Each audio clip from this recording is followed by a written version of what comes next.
Madam. Poa. Sorry. Oh, can I help you? No worries.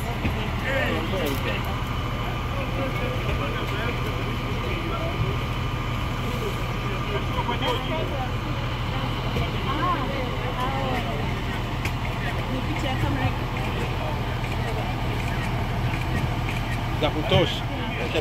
Kingi sana. Mmejiandaaje kwenye mchezo wa leo wa finali huko? Tumejiandaa vizuri na kama ambavyo mnaona tayari maandalizi mengi yamekamilika. Kilichobaki pekee ni kuhakikisha sasa tunaelekea Berkane ambapo tutaenda kucheza mchezo wetu tutakapofika saa 2 ya hapa Morocco. Sio, karibu na hapa mbele pale ipo kambi ya Berkane. Hii haijawashtua kuwaona hapo jirani na nyie, mbali na kwamba nyie mmekuja kujificha huko? Sasa hajatushtua kwa maana sisi tuko salama kama ambavyo mnaona.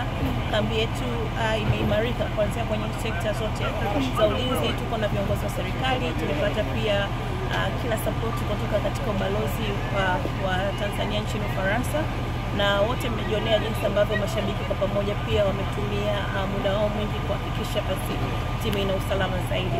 Morali ikoje kwa wachezaji wanachokizungumza kuelekea kwenye mchezo wao muhimu na mkubwa hii leo?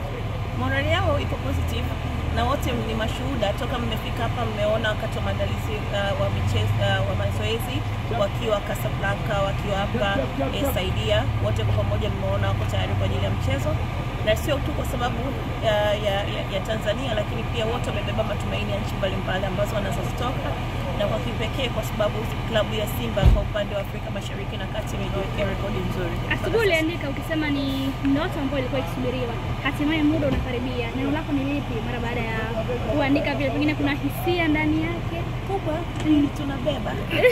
Kila la heri.